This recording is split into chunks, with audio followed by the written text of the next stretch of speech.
भीम, जय भारत, जय संविधान। मैं गौतम रत्ना, अम्बेडकर नेशन चैनल से।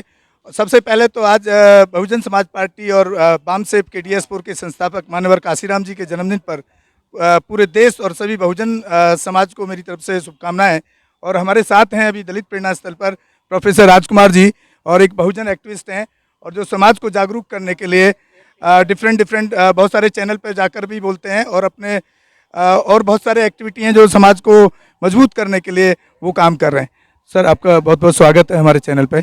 तो आज साहब काशीराम जी का जो जन्मदिन है, आप क्या संदेश देना चाहेंगे और किस रूप में देखते हैं? लोग बड़े उत्साह के साथ मनाते हैं, और इसमें मतलब समाज को आप एक अच्छा मैसेज, जिसमें कि एक समाज जागरूक होकर के निकल के आए। देखिए, 15 मार्च बहुत महत्वपूर्ण इसलिए है क्योंकि इसको बहुजन समाज दिवस के रूप में स्वीकार किया गया है।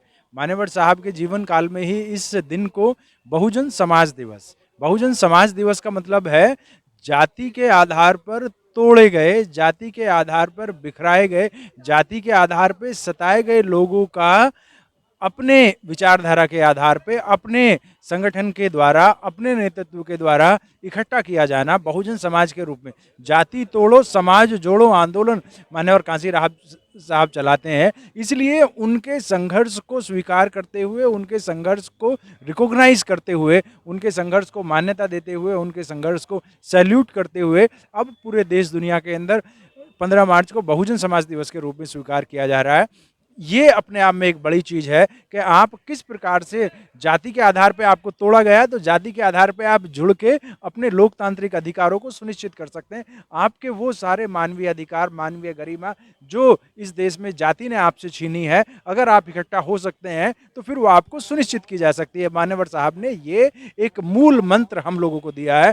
तो विशेष अवसर है, इसलिए बहुजन समाज दिवस की मैं भी सभी देशवासियों को अपनी तरफ से मंगल कामनाएं प्रेषित करना चाहूँगा।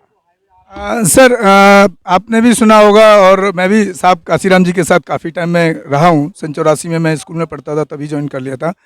तो साहब का एक पोस्टर के रूप में भी देखा होगा, और एक उनका एक संदेश है कि मैं भारत को सम्राट अशोक का भारत बनाना चाहता हूँ। उस नज़रिए से आप किस तरह देखते हैं, और बहुजन समाज उस तरफ कितना आगे तक जा रहा है, या किस तरह से उस तरफ और आगे बढ़ना चाहिए? देखिए, जब मान्यवर साहब कहते हैं कि मैं भारत को सम्राट अशोक के भारत जैसा बनाना चाहता हूं, तो उसमें हमें थोड़ा सा ये देखना पड़ेगा कि सम्राट अशोक का भारत कैसा भारत था, क्या विशेषताएं थी। सम्राट अशोक वास्तव में दुनिया के सबसे महानतम सम्राटों में से एक हैं, इसमें कोई विवाद नहीं है, सब लोग इसको स्वीकार करते हैं। लेकिन उनकी महानता किस वजह से थी? उनकी महानता का कारण था कि उन्होंने अपनी अपनी राजनीतिक सत्ता का प्रयोग जन कल्याण के लिए किया।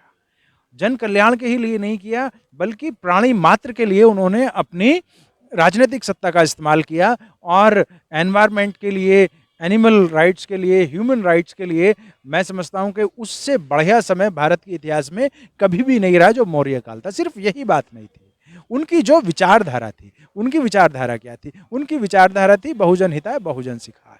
उस विचारधारा को चला के, सब लोगों को साथ लेके उन्होंने पूरी दुनिया में भारत के धम्म जो कि एक सामाजिक एवं राजनीतिक क्रांति थी, जो कि सामाजिक राजनीतिक क्रांति का दर्शन था, उसको लागू किया और भारत के सभी लोगों के लिए समान अवसर उपलब्ध कराए। और उस समय पे भारत ने इतना जबरदस्त विकास किया कि सम्राट अशोक के समय में ही जो आपका लगभग सारा एशिया बुद्धिज्म के प्रभाव में आ गया, और उसी समय पे भारत को विश्व गुरु की ख्याति उपलब्ध होती है। तो आपने ना सिर्फ भारत में विभिन्न समूहों का, विभिन्न समुदाय का, विभिन्न जातियों का कल्याण किया राजनीतिक सत्ता के द्वारा, बल्कि भारत की ख्याति को विश्व ख्याति में परिवर्तित कर दिया। ये मान्यवर साहब का सपना था। बाबा साहब ने अपने अंतिम दिनों में एक बात कही थी कि मैं भारत को प्रबुद्ध भारत बनाना चाहता हूँ। ये प्रबुद्ध भारत क्या है? ये प्रबुद्ध भारत यही है जब हर व्यक्ति अपने वैज्ञानिक सोच से, अपनी मानवीय सोच से अपने जीविका उपार्जन के साधनों का खुद सृजन कर सके, किसी पे निर्भर ना हो, किसी पे गुलाम ना हो, किसी के पीछे ना चले। मान्यवर साहब यही बात आगे बढ़ाने का प्रयास करते हैं। ये सम्राट अशोक और मौर्य काल में भारत में हुआ, उसी का परिणाम था कि 14वीं-15वीं शताब्दी तक भारत लगभग पूरी दुनिया पे छाया हुआ था। पूरी दुनिया में भारत की पटल पर बहुत बड़े स्तर पर भारत को स्वीकार किया गया था। विश्व गुरु का मैं समझता हूँ कि जो कारण, विश्व गुरु को जो उपाधि है वो सम्राट अशोक के द्वारा ही किए गए कार्यों की वजह से हुई। मान्यवर साहब पुनः उस सम्मान को भारत को दिलाना चाहते थे। सर, आपने वैसे तो हम आज बाबा साहब काशीराम जी का जन्मदिन है उस पर बात करने वाले थे, लेकिन आपने बीच में बाबा साहब की बात को भी रखा है, बीच में लिया है, क्योंकि बाबा साहब और काशीराम में के एक दूसरे के पूरक हैं। मतलब बाबा साहब के बाद काशीराम जी ने ही उनको एक तरीके से उनकी विचारधारा को आगे बढ़ाना और जिंदा करने का काम किया है। 1936 में जहाँ तक मुझे सन याद है, बाबा साहब ने कहा था कि मैं हिंदू धर्म में पैदा हुआ, ये मेरे बस की बात नहीं थी, लेकिन मैं हिंदू धर्म में मरूंगा नहीं। तो वो जो संदेश है वो खास तौर से बहुजन समाज के लिए दिया गया। उस पर आप किस तरह सोचते हैं? उस तरफ हमारा जो बहुजन समाज है कितना बढ़ पा रहा है उस पर? देखिए, ये बाबा साहब ने ये बात 1935 में अंकोला में कही थी, लेकिन ये बाबा साहब की पहली बातें हैं। उसके बाद से बाबा साहब ने बहुत अध्ययन किया और बहुत सारे महान ऐतिहासिक ग्रंथों को लिखा। 1946 में उनकी एक किताब आती है जिसमें 1946 या उससे पहले 1942 में किताब आती है, कांग्रेस और गांधी ने क्या किया। उसके बाद 1946 में द अछूत अनटचेबल्स किताब आती है, जिसमें उन्होंने पूरी तरीके से सिद्ध कर दिया कि जो अनटचेबल कम्युनिटी है वो कभी भी हिंदू नहीं थी, क्योंकि उनको जबरदस्ती का हिंदू बनाया गया था। तो वो कह रहे थे कि भाई ये तो जबरदस्ती के, they are forced Hindus, they are Protestant Hindus, जो टर्म उन्होंने इस्तेमाल की है। इसलिए ये बार बार रिपीट करना कि उन्होंने कहा था कि मैं हिंदू पैदा हुआ था लेकिन मैं मरूंगा नहीं, मैं समझता हूँ कि बाबा साहब की पहली बात को ज़्यादा अहमियत दी जाती है। बाद में उन्होंने कहा कि हम हिंदू नहीं हैं, हम हिंदू नहीं हैं, हमारा हिंदुओं से कुछ लेना देना नहीं है, हम बौद्ध हैं, हमारी बौद्धिक परंपरा है, हमारी बौद्धिक सभ्यता है, हम उस परंपरा के वाहक हैं। और जब 1956 में वो दीक्षा ग्रहण करते हैं, बौद्ध दीक्षा ग्रहण करते हैं, तो वो ये नहीं कहते कि मैं धर्म परिवर्तन कर रहा हूँ।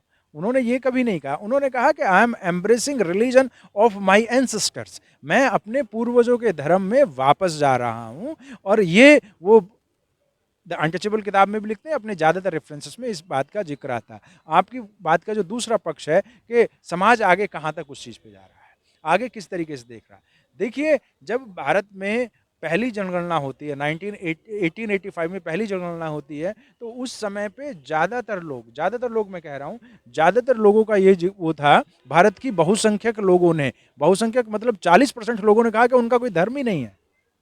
उसके बाद भारत के 30 से 35% लोग इस्लाम को मानने वाले लोग थे, 4-5% लोग अन्य माइनॉरिटीज धर्म को मानने वाले लोग थे। तो 1881 में देखा जाए तो भारत में उस समय पे 75% लोग तो ऐसे थे जो अपने आप को ये कह रहे थे कि वो नॉन हिंदू हैं।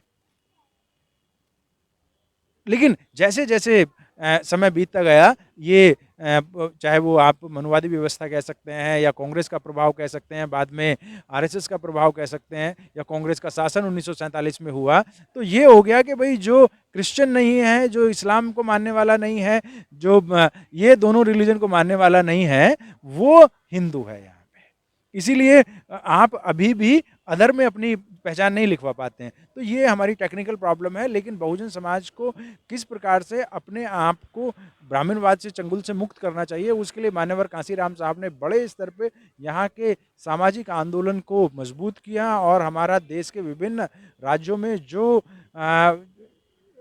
SC, ST, OBC और माइनॉरिटीज़ के द्वारा आंदोलन चलाया जा रहा था, उस आंदोलन को राष्ट्रीय फलक पर स्थापित करके उन्होंने इसको एक बहुजन आंदोलन का नाम दिया, बहुजन आंदोलन को इस राष्ट्रीय स्तर पर स्थापित किया।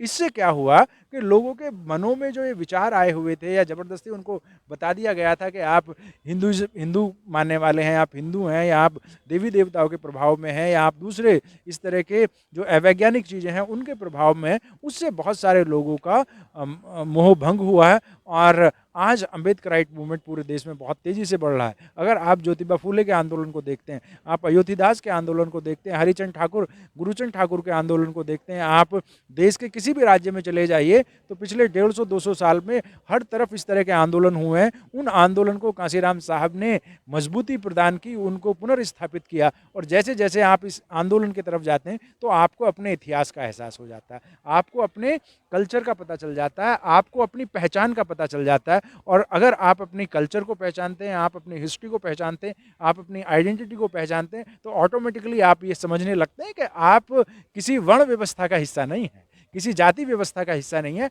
आप आउटकास्ट हैं, you are out of the caste system, you are untouchable, you have not been touched by the Brahmanism और कास्टिज्म, देयरफॉर यू आर, जैसे अनटचेबल किताब में वो लिखते हैं कि अनटचेबल का मतलब ये है कि जिसको जातिवाद छू ना गया हो। अनटचेबल का मतलब ये है कि जो जातिवाद के, सांस्कृतिक साम्राज्यवाद के गुलाम ना हो। तो ये व्यवस्था तब आप स्वीकार कर लेते हैं अगर आपको अपने समाज के सामाजिक महापुरुषों का, सामाजिक आंदोलन का जानकारी है। मान्यवर कांशीराम साहब ने इसको बहुत बड़े स्तर पे पूरे देश के अंदर चलाया, इसलिए लोग मानसिक रूप से उस गुलामी से बाहर निकल आए। उनको किसी चीज़ को स्वीकार करने की या रिजेक्ट करने की जरूरत ही नहीं पड़ी।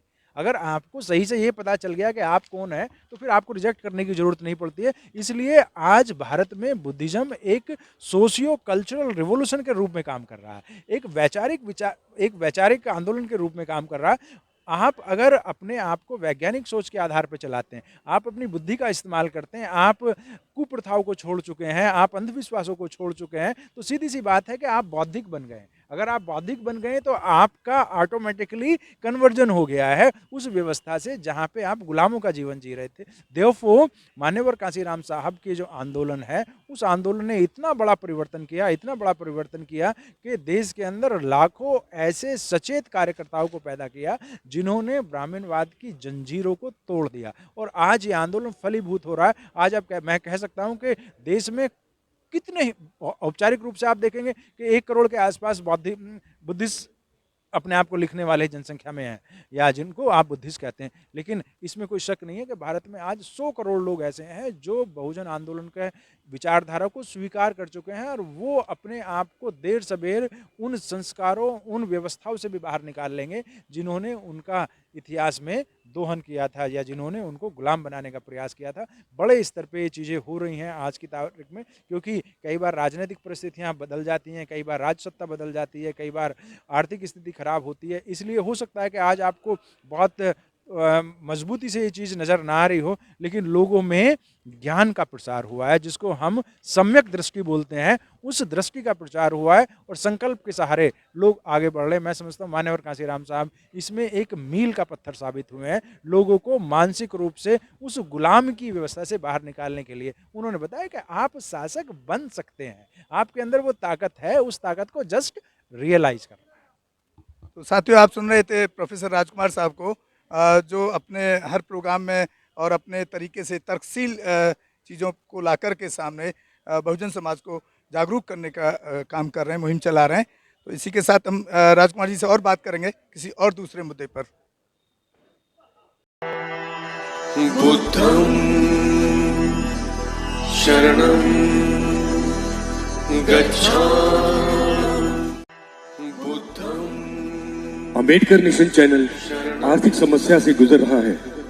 अगर आप बहुजन समाज में बाबा साहेब अंबेडकर और तथागत बुद्ध की विचारधारा को अधिक से अधिक लोगों तक पहुंचाना चाहते हैं तो हमें आर्थिक सहयोग प्रदान करें, ताकि हम अपने चैनल के माध्यम से देश विदेश में समता, बंधुता, एकता और संवैधानिक अधिकारों को ज्यादा से ज्यादा लोगों तक पहुंचा सकें। आप अपनी सहायता राशि नीचे लिखे खाते में जमा करा सकते हैं।